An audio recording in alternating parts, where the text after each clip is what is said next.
Oi gente, meu nome é Nicolas, esse é o Estante que Fala e no vídeo de hoje eu vim trazer pra vocês outro episódio do Book Match e espero que vocês gostem do vídeo. Bom, já começamos o vídeo com o Zoro brincando com a bolinha dele e agora ele tá aqui desfilando na minha frente. Viu? Mas o vídeo de hoje vai ser um vídeo de book match, um vídeo que eu trouxe ano passado aqui no canal, que basicamente é um vídeo onde eu converso com algum outro booktuber, chamo ele aqui pro canal pra me indicar três livros que ele ama, 3 livros que é favorito pra ele, 3 livros que ele sempre recomenda pra todo mundo, livros que são 5 estrelas, favoritadíssimos, livros que representa ele como leitor, representa o canal dele. No último vídeo eu trouxe aqui o João do Cobra Letrada, onde o canal dele é mais focado em literatura nacional LGBTQIAP+. E no vídeo de hoje eu trouxe aqui o David do Check-in Literário, onde o canal dele é mais voltado para livros clássicos, livros ganhadores de prêmios, livros, qualquer coisa menos farofa. Devo dizer que quando eu chamei ele eu já me arrependi um pouco, porque não é muito minha vibe ler livros assim clássicos, livros que tem uma diagramação, um vocabulário muito difícil. Eu geralmente pulo esse tipo de livro.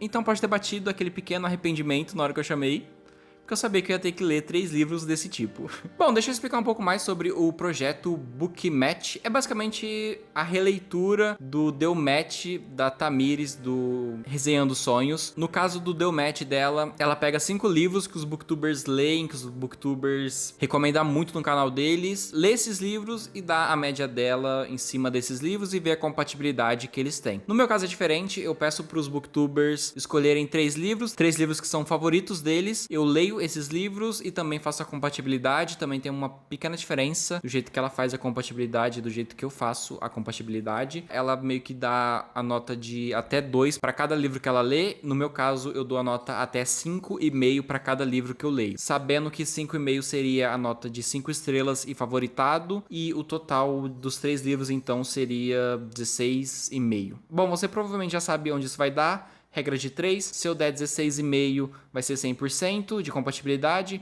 Se eu der um número menor que isso, daí joga ali na regra de 3 e vê a compatibilidade que eu tenho com esses booktubers que eu chamo aqui. Bom, agora aqueles anúncios de sempre, se inscreva no canal, curta o vídeo, isso me ajuda demais a crescer aqui na plataforma. Considere também me seguir nas minhas outras redes sociais. Use meu link da Amazon sempre que vocês forem fazer qualquer compra na Amazon, isso me ajuda muito mesmo. Eu recebo uma pequena porcentagem em cima do valor total que você fez na compra, se você usar meu link. Não muda nada no valor pra você e eu recebo um pouquinho. E se você quiser participar de um clube do livro, eu recomendo muito você apoiar o canal. O link do meu Catarse tá aí embaixo, você apoia e vira um tagarela, onde você vai participar desse clube do livro com a gente, você vai ter um grupo do WhatsApp ali comigo e com o resto do pessoal. Você também tem acesso aos meus melhores amigos, a sorteio de livros, tem várias recompensas, depende do tier que você escolhe. E é super legal, super interessante, espero que vocês gostem. Clica aí, não custa nada você dar uma clicadinha e dar uma olhada. Antes do vídeo começar, eu queria agradecer o Alex, que é o novo apoiador do Estante que Fala. Ele é o novo tagarela, então muito obrigado, Alex, por você ter confiado no meu trabalho aqui no YouTube e ter apoiado o projeto. Muito obrigado mesmo. Agora, sem demorar mais, antes que meu gato tome minha água aqui, vamos ver o vídeo que o David fez pra esse book match. Oiê, Nicolas, oi, Estante que Fala, tudo bem com vocês? Eu sou o Dedê, sou amigo do Nicolas. Eu tenho um canal aqui no YouTube chamado Check-in Literário. É um canal que tá um pouco aposentado, porque agora eu não tô com muito tempo de gravar vídeo, porque eu não tô com muito tempo de ler, porque eu tô estudando igual uma vagabunda pra passar no concurso, porque infelizmente não fiquei rica igual o Paulo Hatz aqui no BookTube e infelizmente vou ter que estudar pra isso. Ai, gente, que chato.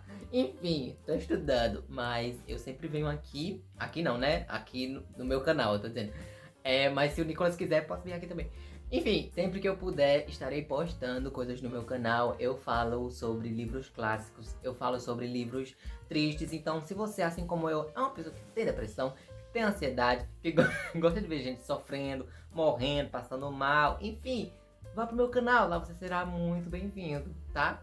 E eu indiquei pro Nico, primeiramente, muito obrigado, Nicolas. Fiquei muito feliz de ter recebido essa proposta, né, de indicar 3 livros que a minha pessoa gosta bastante para tu leres. Espero que tu gostes. Se tu não gostares, aí, infelizmente, eu vou ter que contratar um agiota e ele vai estar batendo na sua cara. O que eu ia dizer? Eu esqueci. Enfim, gente, eu indiquei 3 livros pro Nicolas. Fiquei muito feliz de ter recebido essa proposta. Fiquei muito feliz de ter assinado esse contrato. O Nicolas me pagou uma bagatela muito legal, um suco tangue e um pastel sem carne pra participar desse festival. Tô muito feliz. Enfim, galera, eu indiquei pra ele O Morro dos Ventos Uivantes, Dom Casmurro e Olivier Quiteride. Eu indiquei O Morro dos Ventos Uivantes porque esse é o meu livro favorito da vida. Eu amo essa história porque vai falar sobre um amor que é muito verdadeiro, apesar de muito tóxico, sabe? E é um livro que fala sobre 2 pessoas que sempre se amaram, mas o ego deles impediu que eles pudessem ter algo saudável, sabe? Pudessem ter algo sem tanto orgulho. É um livro onde as pessoas até que têm boas intenções, só que o orgulho atrapalha, o ego impede tudo, o desejo de vingança. Enfim, pessoas não conseguem deixar o passado pra trás, não conseguem deixar a si mesmas de lado pra poder viverem algo bonito. Então, é um mundo onde tudo é desolado. É um amor muito feio, muito por conta das pessoas não conseguirem administrar esse sentimento, não conseguirem regar o amor dentro de si, sabe? Não conseguirem ter respeito para com as outras pessoas, e isso impede a felicidade delas para sempre. Então, não façam como esse livro, tá bom? Se vocês amam uma pessoa e vocês estão perturbadas na cabeça, procurem uma terapia para vocês não acabarem igual o Heathcliff e a Cat. É um livro muito bom, espero que o Nicolas goste. Se ele não gostar, é o agiota, como eu já falei. Dom Casmurro. Por que eu escolhi Dom Casmurro? Porque sim, Dom Casmurro é um livro que eu gosto muito. É o livro mais belamente escrito que eu já li na minha vida. E eu escolhi Dom Casmurro porque, não sei, eu quero que o Nicolas tenha essa experiência lendo Machado. Eu acho que muita gente tem medo de ler Machado, mas Machado é muito bom, galera. Os capítulos dele são um cotoquinho assim de nada. É muito legal. E não é difícil não, tá? Se o Nicolas falar que é difícil, ele vai estar mentindo. Dom Casmurro é um livro muito simples. É um menino que vai para um seminário porque o pai dele fez uma promessa, e o menino que vai ter que pagar a promessa que o pai fez. E daí nesse seminário, ele quer sair desse seminário. Por quê? Porque ele ama a vizinha dele, a Capitolina. E daí ele quer sair do seminário. Ai, Capitu, eu te amo. Ele quer rever sua amada. E quando ele volta pra casa, ele vai casar com a Capitu. É um livro sobre isso. É uma promessa, é um casamento, é um relacionamento. É simples, é básico, mas a escrita torna tudo uma obra de arte, torna tudo uma coisa extremamente poética, gente. É muito lindo, sabe? Como é que o Machado pega uma coisa tão chata, um negócio tipo assim, um menino na igreja aprendendo as Bíblias, entendeu? Um negócio simples, em algo tão sabe aquela coisa que faz, sabe aquele negócio que faz você, sabe, tem um ataque de asma, você fica sem fôlego lendo esse livro, porque é muito bonito, tá? Machado, te amo. Então eu indiquei pro Nicolas por conta disso. É um livro que tem uma escrita fenomenal. Nunca vi algo assim na minha vida. E em último lugar eu indiquei Olivier Quiteride, porque eu tenho depressão. E é um livro que fala sobre pessoas depressivas. E enfim, é um livro de contos que vai retratar uma cidadezinha. E essa cidadezinha tem habitantes que estão passando por problemas. Cada pessoa tem suas questões, cada pessoa tem seus medos, cada pessoa tá passando por um momento específico. É um livro que fala sobre solidão, é um livro que fala sobre inveja, fala sobre segundas chances, fala sobre envelhecer. Nossa, fala sobre tantas coisas que minha dicção não é muito boa, atormentam nossa cabecinha, que perdi minha linha de raciocínio. Mas enfim, desculpa. É um negócio meio assim, sabe? É um livro que acolheu os meus medos. Eu me senti representado.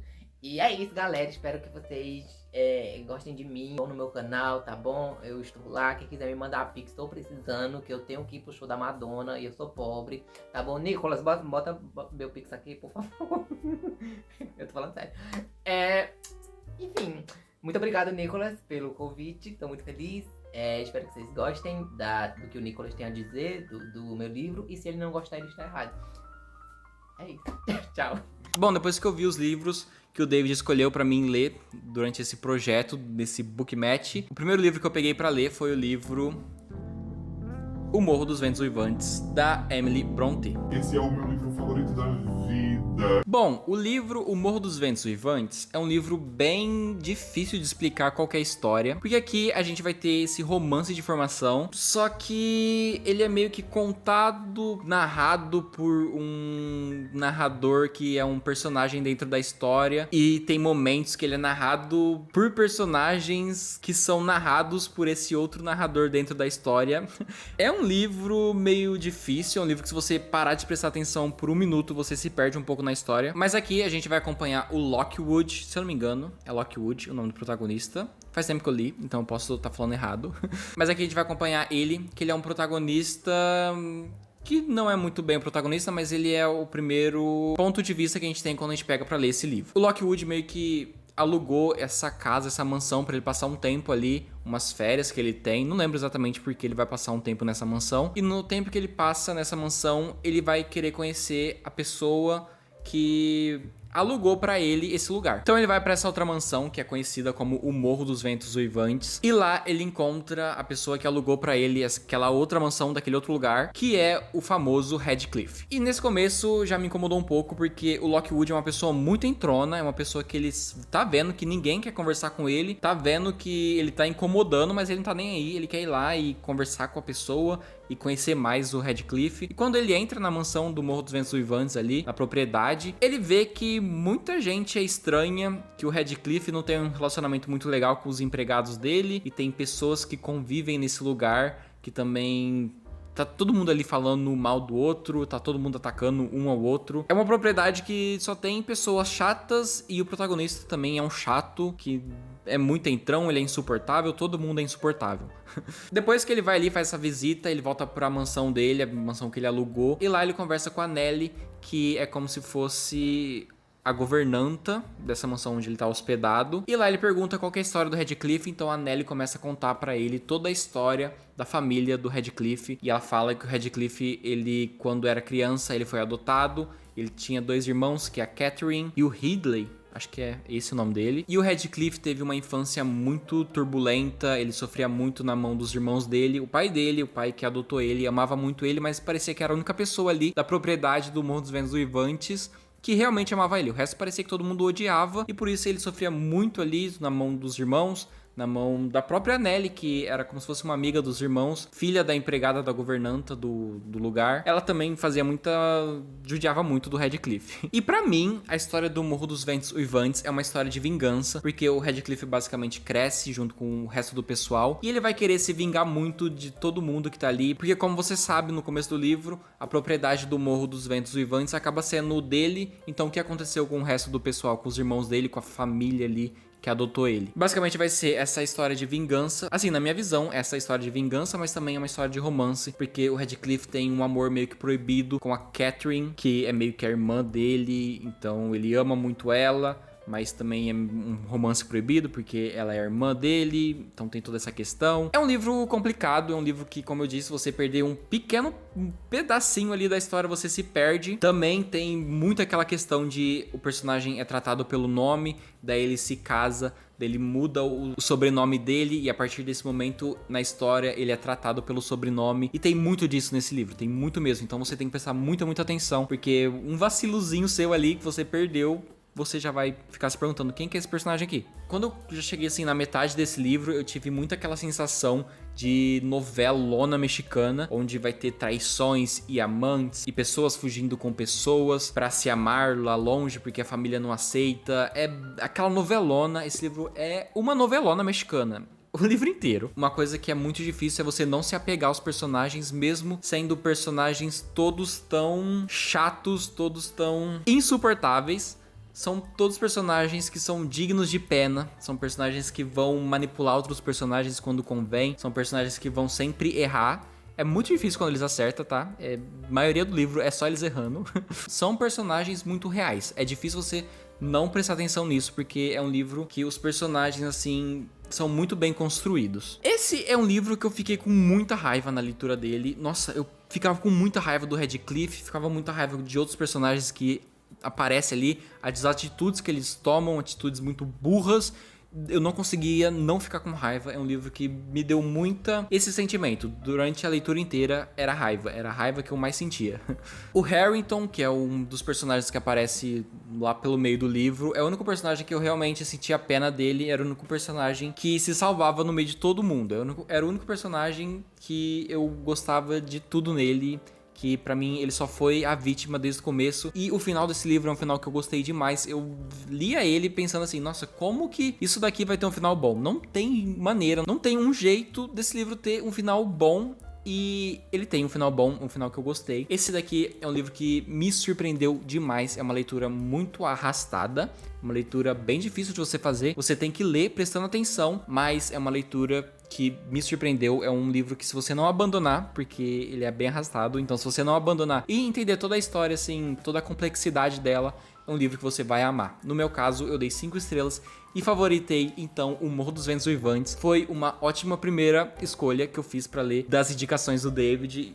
E super recomendo. O Morro dos Ventos Uivantes é muito, muito bom mesmo. Ele merece todo esse hype. Ele é aquele livro 8 ou 80 que você vai amar ou vai odiar. Mas, pra mim, funcionou. 5 estrelas, favoritado. O segundo livro que eu escolhi pra ler... O segundo livro que eu peguei pra ler dessa lista foi o livro Dom Casmurro, do Machado de Assis. É o livro mais belamente escrito que eu já li na minha vida. Dom Casmurro é um livro que, quando eu peguei pra ler, eu não fazia a mínima ideia o que esperar desse livro. Eu não tinha ideia nenhuma de qual que é a história de Dom Casmurro. Eu sabia daquela questão lá de traiu ou não traiu, mas só. Era a única coisa que eu sabia desse livro, era isso. E eu fiquei bem surpreso pro rumo que essa história tomou, de como que acontecem os eventos dela, porque eu realmente não tinha ideia nenhuma de qual que é a história de Dom Casmurro. E Dom Casmurro, ele é o apelido do Bentinho, que ele ganha quando ele cresce, e o Bentinho, ele é uma pessoa que vai escrever o livro dele. Esse livro aqui, basicamente, é o livro que o Bentinho escreve sobre a vida dele. Então, a gente vai acompanhar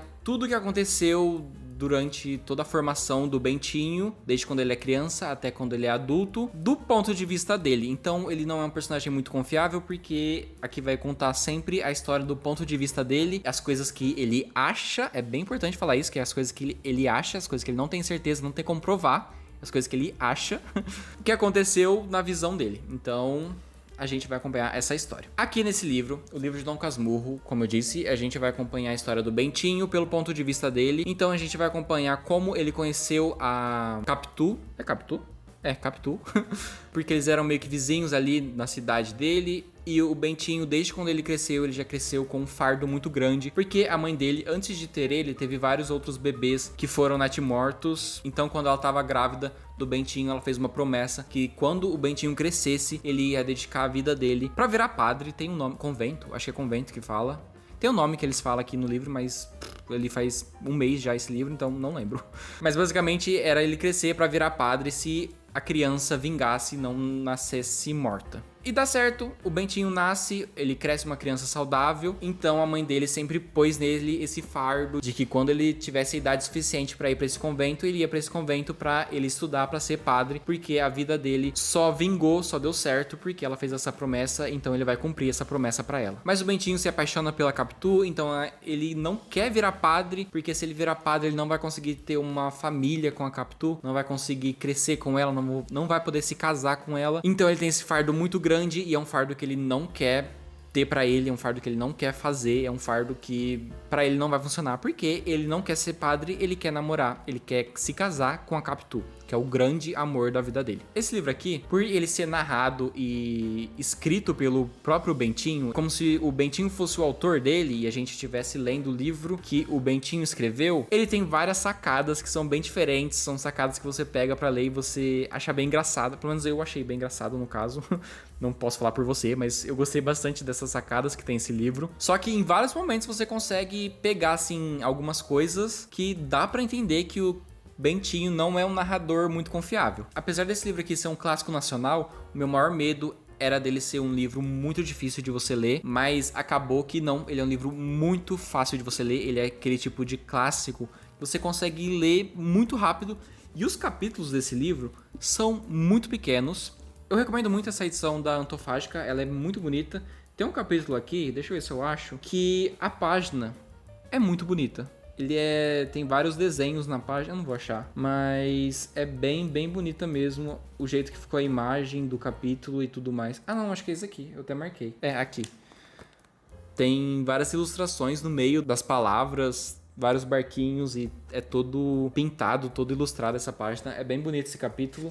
E assim, os capítulos são minúsculos, dá pra ver que é só uma página geralmente os capítulos, então você consegue ler muito rápido. E eu super recomendo essa edição da Antofágica, tem várias notas de rodapé explicando algumas coisinhas ali que talvez você não saiba. Eu meio que intercalei o livro da Antofágica, ler por aqui, e ouvi o audiobook pela Audible, que também super recomendo, é super bem narrado, então super recomendo os dois. Uma coisa também interessante desse livro é que esse livro aqui se passa na época onde ainda existiam escravos, e o autor deixa bem claro que os escravos na época era como se fossem bem materiais. As pessoas falam aqui de escravos como se fossem objetos pertencentes à elite brasileira da época. É bem interessante o jeito que o autor aborda isso nesse livro. É bem pequenas coisas que ele fala sobre isso, mas se você pegar e vai juntando um mais um, você vai vendo como a elite brasileira tratava os escravos e como era doentio. É outro ponto que esse livro te coloca assim pra pensar. Outra coisa que também é bem interessante desse livro é que ele tem algumas semelhanças com a escrita do Stephen King, que pra mim, que eu sou muito fã do Stephen King, eu peguei que é basicamente o autor dá meio que spoiler do que tá por vir, tipo personagens que vão morrer, daí você fica meio chocado ali na hora, pensando assim, opa, o que houve aqui? O que aconteceu? Que spoiler foi esse da história? O Stephen King tem muito dessa sacada e o Machado de Assis também tem muita dessa sacada nesse livro. Não sei se em outras obras dele também tem, preciso ler mais, mas eu só li esse livro do autor. Mas pra mim, que sou fã do Stephen King, peguei essas semelhanças e eu gostei bastante. Os acontecimentos finais desse livro também me pegaram muito. Foram acontecimentos que eu não tava esperando que acontecesse. Eu achei o Bentinho... Assim, é difícil falar, né? Porque tem muito aquela questão de traiu ou não traiu. Daí você fala assim, o Bentinho tá errado, não traiu. Porque ele não tem nenhuma prova. Pra mim não teve traição, pra mim o Bentinho tá só doido das ideias ali, não tem prova nenhuma, é só o Bentinho acreditando em loucuras pra ele. E como esse livro é narrado por ele, então a gente ainda fica com o pé meio atrás. E em nenhum momento nesse livro tem assim uma mínima prova, sabe, de que pode realmente ter traído. É só o Bentinho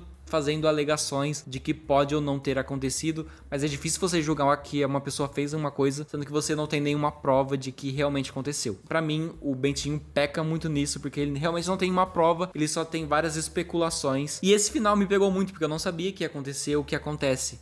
E eu fiquei chocado. Fiquei bem chocado mesmo, eu gostei muito do final desse livro. Dom Casmurro foi um livro que eu dei 5 estrelas, por muito pouco mesmo, eu não favoritei. Eu super recomendo, Dom Casmurro é muito fácil de ler e super vale a pena. E você depois me fala aí se você acha que traiu ou não traiu, e por quê. Chegamos agora no último livro dessa lista, que é o livro Olive Kitteridge, que eu li ele no Kindle. Em último lugar, eu indiquei Olive Kitteridge, porque eu tenho depressão, e é um livro que fala sobre pessoas depressivas. Bom, Olive Kitteridge, eu acho que dessa lista foi o livro mais diferente que eu li. Foi uma indicação bem fora da curva, porque Olive Kitteridge é um livro de contos, onde a gente vai acompanhar vários moradores dessa cidade, a cidade de Crosby, que fica no Maine, nos Estados Unidos. E a gente vai ter o ponto de vista de vários personagens, e em todos os contos vai aparecer esse personagem que é a Olive Kitteridge, que ela é uma personagem cinza, que na visão de algumas pessoas ela é uma pessoa legal, uma pessoa boa, e na visão de outras pessoas ela é uma pessoa má, é uma pessoa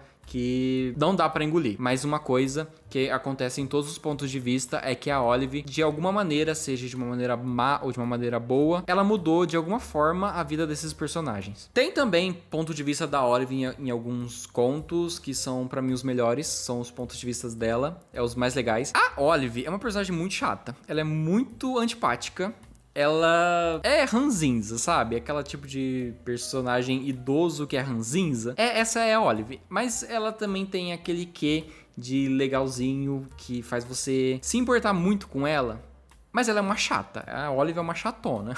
Esse daí é um livro, assim, que não tem uma história definida. A gente vai só acompanhar a vida da Olive e a vida de várias outras pessoas dessa cidade. Todos os contos vão te pegar, pelo menos pra mim, me pegou muito. Todos os contos foram muito importantes, são contos muito melancólicos. O ponto alto desse livro é o meio, porque o meio acontece uma coisa ali que me destruiu. Eu fiquei muito triste com aquilo. E quando eu li, eu não acreditei, porque, nossa, é muito, muito triste mesmo. Esse meio do livro, essa coisa que acontece, é o ponto alto do livro pra mim. Foi aí que a autora pecou um pouco, porque depois que tem esse ponto alto, tem essa coisa que acontece que é muito importante, é muito triste, é devastadora, o livro meio que vai caindo na curva, vai acabando seu interesse, porque já aconteceu o ápice ali no meio, não vai ter nada mais que vai acontecer que vai superar essa parte, não tem nenhum capítulo que vai superar esse capítulo. Isso pra mim foi meio que uma quebra de expectativa. Se o livro terminasse ali naquela parte, ia ser com certeza pra mim um livro 5 estrelas favoritado, um livro que eu ia levar pra minha vida, aquele tipo de livro que você termina de ler ele e ele vai sempre ganhando força e sempre ganhando vida dentro de você. Aquele livro que vira seu Império Romano, sabe? Se esse livro tivesse acabado ali no meio, pra mim ia ser o meu Império Romano, mas daí acontece essa coisa com a Olive ali, que vai influenciar muito a vida dela, e depois que acontece isso, meio que a autora quis mostrar como que virou, o que virou a vida dela depois desse acontecimento. Pra mim, não funcionou muito bem, e por isso que eu dei 4 estrelas e meia pra esse livro, mas é um livro muito bom, é um livro muito bem escrito, é um livro assim, meio triste, meio não, totalmente triste, é um livro que me devastou, eu recomendo bastante essa história, é uma história bem diferente, mas vale muito a pena. Eu tenho certeza que você vai gostar. Os contos são grandinhos, você vai se apegar a todos os personagens de todos os contos, porque é muito bem escrito, é muito bem criado os personagens são muito reais, então vale muito a pena. Pra Olive Kitteridge eu dei 4 estrelas e meia. Bom, esses foram então as 3 notas que eu dei pros livros. Foi uma escolha muito boa que o David fez. Eu gostei muito, assim, eu não tava esperando que eu ia gostar tanto desses livros. Eu gosto bastante de ler livros clássicos, principalmente livros que te colocam pra pensar bastante, que te colocam pra refletir, mas eu tenho muita preguiça de ler. Então, pegar essa lista aí que o David fez pra mim, que são só livros desse, que tem essa formulazinha aí, foi muito legal, foi uma experiência bem diferente, uma coisa que eu não ia fazer. Com certeza eu nunca ia ler Dom Casmurro em 2024. Não poderia estar mais longe a minha vontade de ler Dom Casmurro em 2024, muito menos o Morro dos Ventos Uivantes. Com certeza não ia ler em 2024 esses livros. Felizmente eu li, foram livros que eu gostei bastante. Gosto muito desse quadro por causa disso, porque cada booktuber tem a sua coisa ali, tem os seus livros favoritos, tem meio que o seu nicho. O do João é a literatura nacional, LGBTQIAP+, o David é esses livros mais cabeça. O David tá meio que me decepcionando, porque ele não tá gravando vídeo, ele tá meio que entrando na aposentadoria. Não pode fazer isso, tem que ser booktuber e lutar até o final, sendo booktuber, mesmo com o flop que a gente é, porque é um nicho que não é valorizado. Então, David, volta a postar vídeo. Quero que você posta vídeo essa semana. Tô de olho em você. Hashtag David na prisão. Vão lá no canal dele, se inscreva no canal dele, dê essa chance, comenta em todos os vídeos dele pra ele voltar a postar vídeo, porque a gente quer mais vídeo do David sim. Bom, vou fazer aqui agora a conta da probabilidade que eu tenho de gostar de um livro que ele me indica, porque eu esqueci de fazer, mas vou fazer aqui agora rapidão, e vamos ver a probabilidade que tem do David me indicar um livro e eu gostar. Bom, fiz a conta aqui, fiz a soma das médias, que no caso é o Morro dos Ventos Uivantes foi 5 estrelas favoritado, então é 5,5, mais 5 de Dom Casmurro, que dá 10,5, mais 4,5 de Olive Kitteridge, então o total dá 15, jogando na fórmula que vai estar nas descrições do vídeo aí embaixo, a fórmula se vocês quiserem fazer também esse teste. A porcentagem que eu tenho de gostar de um livro que o David me indica é de 91%. Ficando acima do João do Cobra Letrada, que se não me engano foi 73%. Vou estar deixando aqui um gráfico mostrando a ordem de compatibilidade que eu tenho com os outros booktubers que eu vou fazer nesse quadro. Vou tudo mostrando aqui, ranqueando qual vai ficando em primeiro e qual vai ficando mais pra baixo. Bom, o vídeo foi esse, espero que vocês tenham gostado do vídeo. Comentem aí embaixo o que vocês acharam desse vídeo, se vocês acham que eu devo trazer mais dele aqui e quais os outros booktubers que eu devo chamar pra fazer esse quadro. E, bom, é isso. Obrigado por ter assistido o vídeo até aqui e até a próxima.